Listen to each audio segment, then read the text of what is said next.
What's up, everybody? Welcome to another episode of the Self-Made Web Designer Podcast. A lot of crazy things going on right now as school is starting to get back in session, with most of us working from home and many of our kids doing online courses from their bedrooms or from the dining room table. And I don't know about you, but this has been a challenge, a strain on my productivity and staying focused on getting things done. And I like to think of myself as a goal-oriented type of person. I'm always trying to become better, do new things, stay as productive and efficient as I possibly can. And it has been, quite frankly, impossible to do that with everything that has happened in the world. And school getting back in session just creates another set of things to have to work through and figure out, because let's be honest, I don't want my kids to fall behind in their education, but I gotta get work done. I don't want to get fired or lose money. And you're probably in a similar situation yourself, whether you have kids or not. You're probably finding this season as a really challenging season to stay productive, to stay focused, to stay on point. So we're going to talk about it. There have been a few things that we have put in place as a family that have helped a ton. They've been game changer when it comes to helping my kids grow educationally, but at the same time, giving me the space that I need to stay productive and engage in what is called deep work, which if you've read Cal Newport's book, you know that's what we are all after, that deep work where you're in the zone and you are crushing it. Whether you've got kids or not, productivity is a moving target. It's something that you constantly have to be working towards. So no matter where you're coming from, this episode is going to benefit you. I know that it will. Are you ready? Let's do it. The first thing that we need to do is really take a second and define the problem. And most of you are saying, Chris, that's easy. The problem is my kids are distracting me.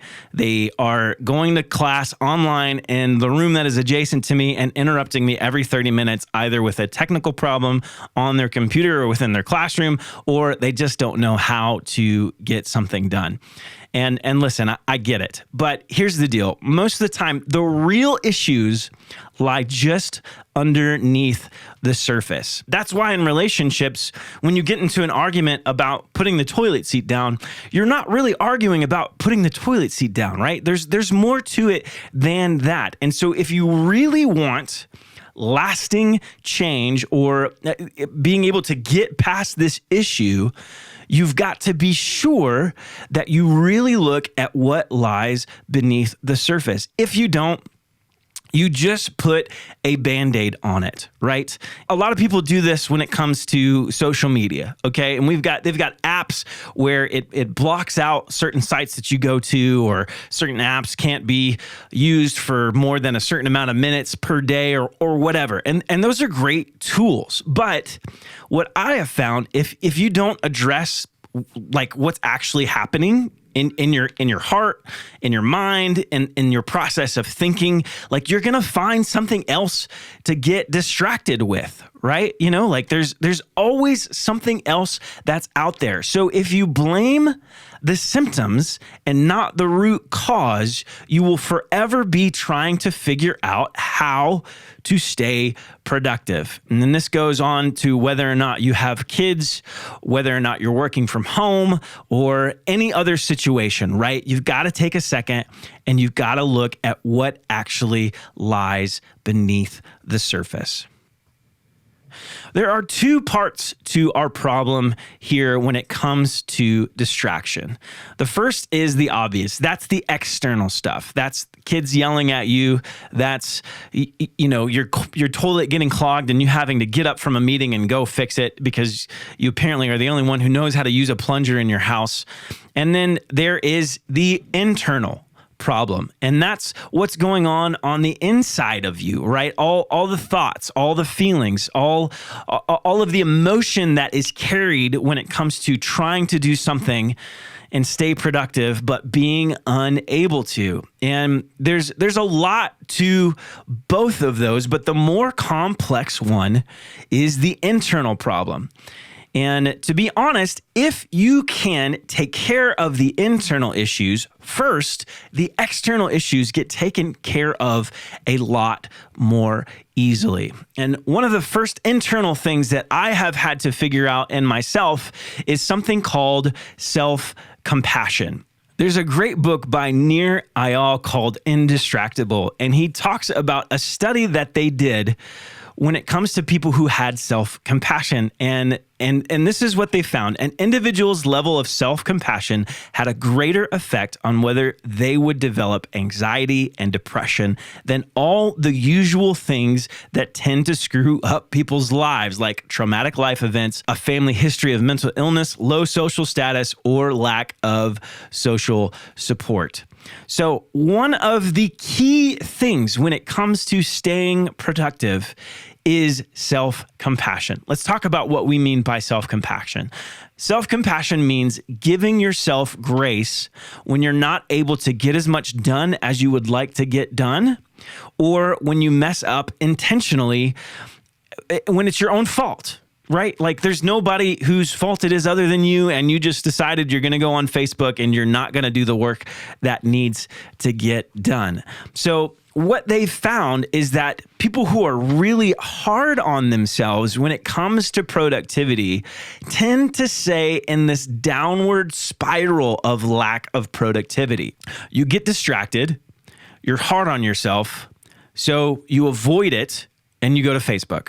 Or you avoid it and do something that distracts you from the fact that you're feeling really bad about yourself. And then you get even more frustrated with yourself because now you've spent 30 minutes being distracted and you have to force yourself to get back on track. And the entire time that you're doing that, you're actually distracted thinking about how unproductive and horrible of a person you are. Okay, like this is an exaggeration, but this is kind of the thought process that we go through when we lack self-compassion, when we lack being able to show ourselves grace in the middle of the moment. So there's a few things that can help you when it comes to self-compassion. Number one is something called common humanity. So realize that everybody right now is struggling with productivity. I have not talked to one single person who is just crushing it right now, right? Like we're all struggling a little bit. Kudos to the people who are, right? Like that's fantastic. I'm happy for you. But most of us are in the same situation where we're distracted by all sorts of things, and rightly so, right?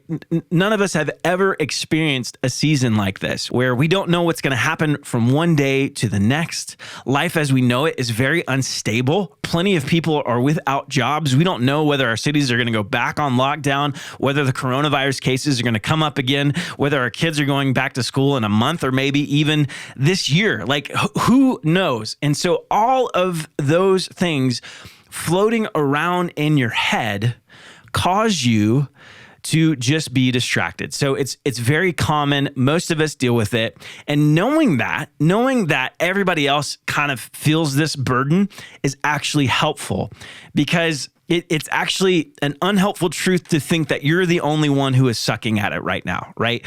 Like you just think everybody's killing it, but that's not the case. Let me be your shoulder to cry on. We can commiserate. We're all having a hard time. And when you realize that, it allows you to have self-compassion. Another thing to do would be to talk to yourself with your inner monologue as if you were talking to a friend. And I love what Nir Eyal says in his book, Indistractable. If you find yourself listening to that little voice in your head that sometimes bullies you around, it's important to know how to respond.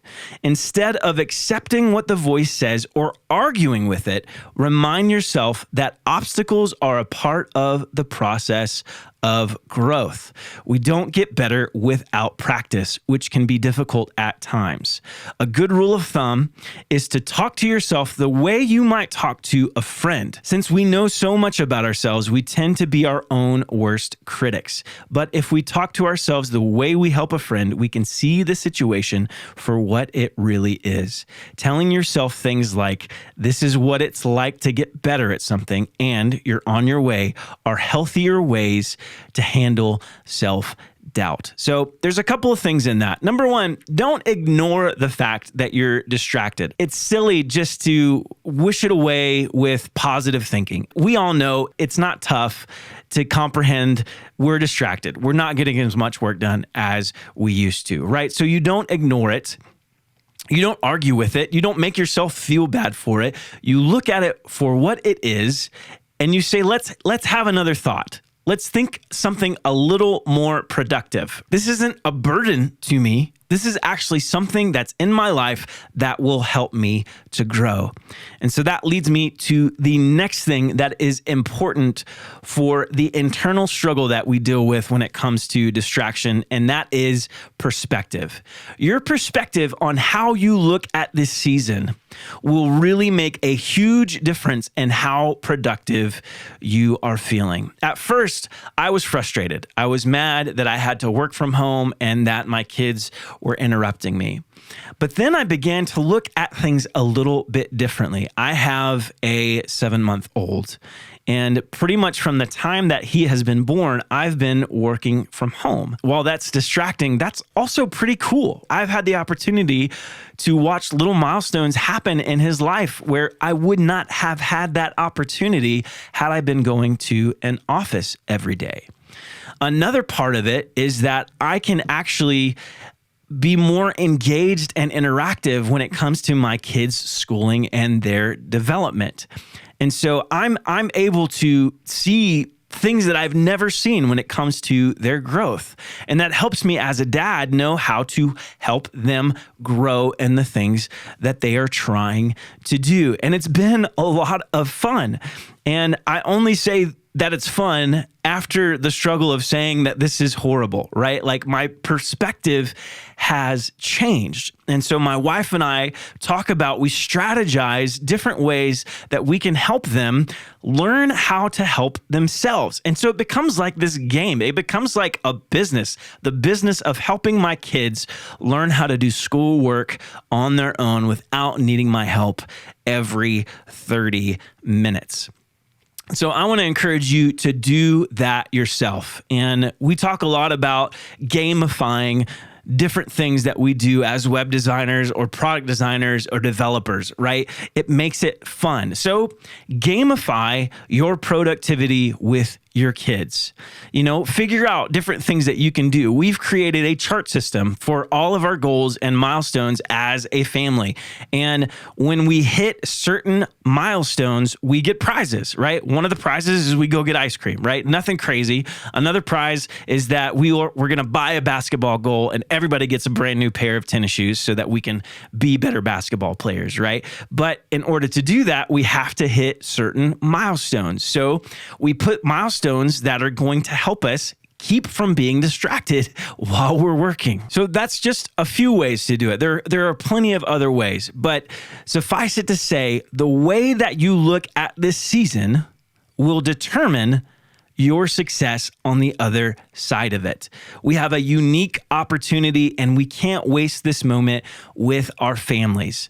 And I'm not trying to make you feel bad if you've not been doing that or you've had a hard time. Listen, I get it. I've been through ups and downs myself in this season. There have been times when I've been a great dad and there have been times when I am absolutely sucking at it. That's not the point of this. The point of this is that the best day to get started on this is right now, is to start. Whatever happened in the past, it doesn't matter. We're hitting pause and we're going to rewind and we're going to start over and we're going to record over the tape that was played. So one of the two best things when it comes to the internal issue, right, is number one, to have self-compassion, and number two is to refocus your perspective.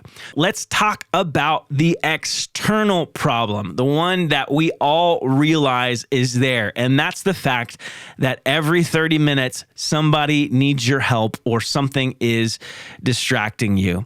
There was actually a study done at the University of California in Irvine that said it takes an average of 23 minutes and 15 seconds to get back to task once you've been distracted. And that is pretty discouraging, but it also helps you to realize how important it is to make sure you are investing in keeping distractions at bay as much as you possibly can. And most of you are probably saying, listen, I can't control whether or not my kids are distracting me. Like, these are things that happen and I just have to deal with it. And I want to challenge you on that thought, because there are actually some things that you can do to help your kids function on their own without needing your help. And this isn't neglecting them, right? Like, you don't need to feel bad about this. This is actually helping them gain the skills to figure things out on their own. And that does a lot of great things. Number one, it gives you the time and space to work the way that you need to. But number two, that gives them the confidence to grow and develop and to become good adults when they're older, right? So the core of this comes down to a term called executive functioning. And it's something that none of us are born with. We have to grow and develop it over time. An executive function is this. It includes the ability to initiate, plan, organize, set goals, problem solve, regulate emotions, and monitor behavior. And some kids are easier at executive function, and some kids have a tough time with it. And we've seen that with our kiddos as well. Some of our daughters, one of them in particular, is really good at it. And the other two, we have to work with them. We have to coach them, and we have to help them. And so rather than just get frustrated and say, go deal with it, or blame it on their teachers for not explaining it well enough, we try to help them figure out how to problem solve, how to look at the thing that they're not able to figure out and figure out steps to take to get to a place where they understand it. There's a few solutions for this, and a lot of them are great, and some of them work really well, and some of them are pretty natural, and some of them take a lot of work. So here's a few. Number one is establishing a routine. And this is something that we've had to do as a family. Over the summer, I had my kids write down their schedule for the day. And in the schedule, it had to include a certain number of things to help them grow intellectually. It had to have a few things that help them grow relationally with one another. It had to have a few things that help them grow spiritually, so on and so forth. And they were in charge of their schedule. They could write it down. If they wanted to do the relational stuff in the morning, they could. If they wanted to do the intellectual stuff in the afternoon, they could. I gave them autonomy, but at the end of the day, they were in charge for setting the direction that they wanted to see happen for that day. And it was very helpful. In fact, most of the time, if I forgot to remind them to do it, they would come and tell me, hey, Daddy, are we doing the schedule again today? And I would say, of course. And they would go to their notebooks and they would write it down. So that was our routine. And they began establishing their own routines for themselves. And when kids know what to expect, then they will do a lot better when it comes to having to figure out hard problems or dealing with frustration. Another thing that we're going to start implementing is establishing the routine of when you can and when you cannot come ask mommy or daddy for help. And I don't know if your kids are like this, but a lot of times when they come to me and they ask me to help them with a problem, they don't even know what the problem is themselves. They've not even sat down and looked at what they actually need help with. A lot of times the interaction looks like this. Yes, how can I help you? I don't know how to do this. Okay, what is this? It's this. And then they just stare at their computer. And I say, that's not a problem. That's a computer. I need you to go think about the problem before you come and ask me for help. And so giving the kids a little bit of space to troubleshoot and figure out what is actually the problem and before they can come to you and ask for help is actually more beneficial for them than if you were just to be there at their beck and call whenever they actually need help. So that's something. Establish a routine with your kids. Another thing, just as you need self-compassion, your kids need grace and compassion as well. Every time they come to you, if you respond without grace, it's going to make the situation worse. And listen, I get it. It's incredibly frustrated. You're trying to get work done and somebody is asking you how to multiply. And you're like, just Google it. I don't care, right? But when you do things that way, what happens is your kids feel bad. That locks up their ability to think and solve problems on their own. That diminishes their executive function. And then they have to depend upon you more. Because believe it or not, your kids are actually dealing with the same thing that you are, right? They feel really bad that they're not able to get the work done that they need to get done. They feel bad for having to interrupt you. They feel bad that things that used to be 100% available to them, like their teachers and other classmates to help them solve problems, are 100% gone. And so the best thing that you can do is to respond with self-compassion and grace with your kids. Another thing that you can do is develop systems for them. We've done this for a few things. I started noticing that my kids, when they came to me, didn't really know how to problem solve. They didn't have steps that nobody had taught them. Okay, when you are faced with something that you don't know, here's some things that you can do. And I actually responded to a post on LinkedIn where somebody was saying, so many productivity gurus offer so much insight, but none of them have kids. It's easy to be productive when you don't have kids. And so he asked for feedback on some things that people had done. And here's the solution that I had offered. We have a system called Before You Ask Daddy for Help Steps. And so what it looks like is this. Step number 1, write the problem down. Because again, they were coming to me and they didn't even know what their question was. So the act of having to sit down and write it out, what do I really not know? Force them to pause and to think about it critically. The second step was thinking about it critically, right? You've written it down, you know what the problem is. And so now you're taking a second and just pausing, right? Spend 30 seconds, spend a minute just thinking about it. What are some things that I have learned that will help me figure out what this question is? The third thing is use the tools that are available to you. So they're in Google Classrooms. And so I encourage them, look throughout the Google Classroom and see if there's something there that can help you with what you're working on.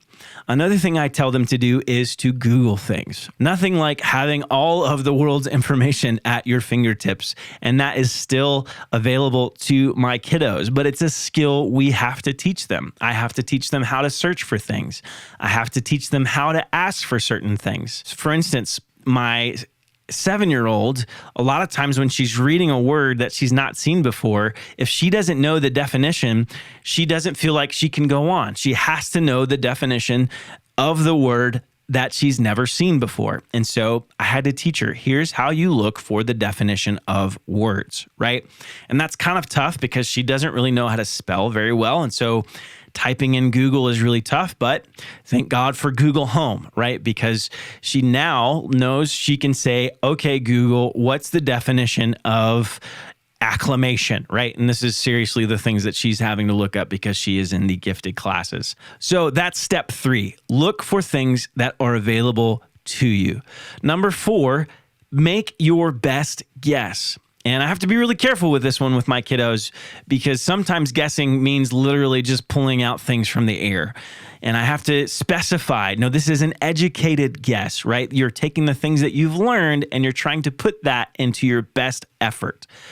So once they've made their educated guess, you move on to the next question. You move on to the next assignment. You give yourself a break from the question that you're dealing with, and then finally come back to it and see if you know it a few minutes later. So that's the before you ask daddy process. When my kids come to me now, the first thing I ask them is, have you gone through the before you ask daddy process?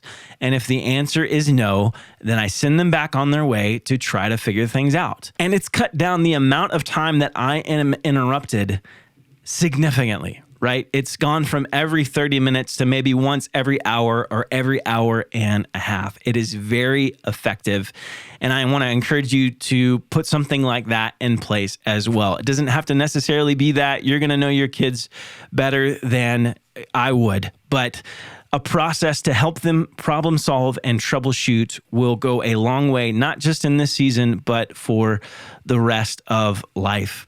The final thing when it comes to a solution from the distractions that you're experiencing with your kids or anything else that's happening is doing a little bit of prep work on your end. So if you know a little bit more about what their classes look like, a little bit more about what the assignments are, it's going to be a little bit easier to help them. So for instance, I have their Google Classrooms pulled up on my computer as well. That way, if they need my help, I don't have to go all the way upstairs and look at their computer and try to find out what they're asking me. I can just go right into their classroom, figure out what the information is that they're looking for, and then direct them in that sense. And it takes a little bit more effort, but that little bit of effort will go a long way. Another thing that we did was make sure to set up their space, right? This took prep work. We made sure that they had desks, that they had poster boards that outline their schedule for the day. I even wrote down the before you ask daddy process on those poster boards. Another thing that we did as a system was once you're all done, right? And so then we put things in place that they could do once they'd finished all of their classwork, so that they didn't keep coming to me saying, what do I do now? Then I would just say, what does your once you're all done thing say? Have you done all of those things? Once you have done absolutely everything and you don't have anything more to do, then you can come to me and I will give you something else. But here's the secret. There are so many things. They will not get done with those things in a day's work. So do a little bit of prep work. Develop some systems, respond to them with grace, establish some routines, and I guarantee you that you will not get distracted by your kids as much. And this goes for everything else. If any type of external problem when it comes to distractions that you have, looking at it from this framework, what are some things that I can put into place that minimize the distractions that I have? Because distractions are a part of life, and sometimes they can be really good if we're honest with ourselves. But the difference is allowing the distractions to rule you and feeling like you don't have any control over them, or knowing that there are things that you can do to minimize them so that you can keep working at an optimal rate. Okay, I hope those things were helpful when it comes to you staying the course in this season of life. And hopefully you know that you are not a prisoner to all of the external things that are happening around you. And while it might make it more complicated, it is still figure outable. Okay. Here's a few more things that I have found to help me stay productive.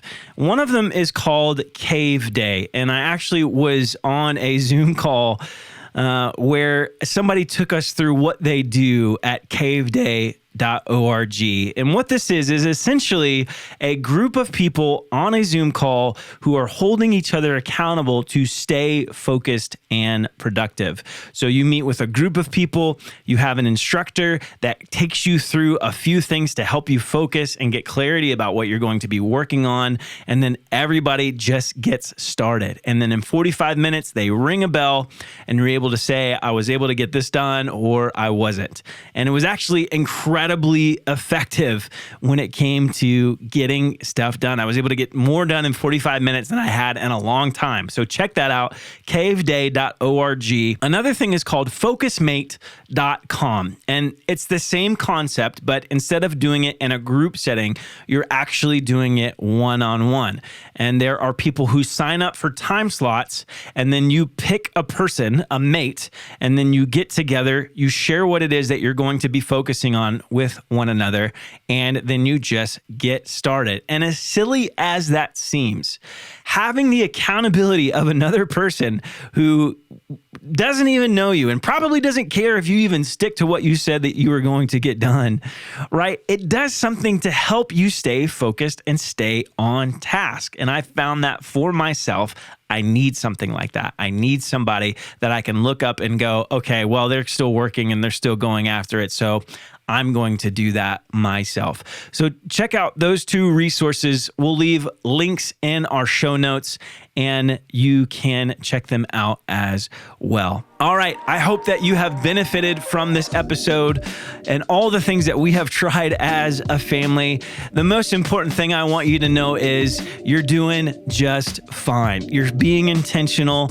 Don't be too hard on yourself in this season. Another thing I want you to think about is, have you subscribed? Have you left a rating or a review? Have you found this helpful? If you have, would you tell somebody about it? Would you reach out to a friend and say, this episode is amazing and it's going to help you stay productive? Doing that will help somebody else and it will help this podcast to grow as well. Next week, we have an amazing guest. I work with him. His name is James Nwobu. He's a fantastic marketer, creative, and branding all-around genius. And he's going to be talking about personas, why they are important, not just in UX design, but when it comes to web design, building a business, and helping clients out. You're not going to want to miss it. Set your clocks, 12 a.m., Tuesday morning. We'll see you there. And don't forget, if you don't quit, you win.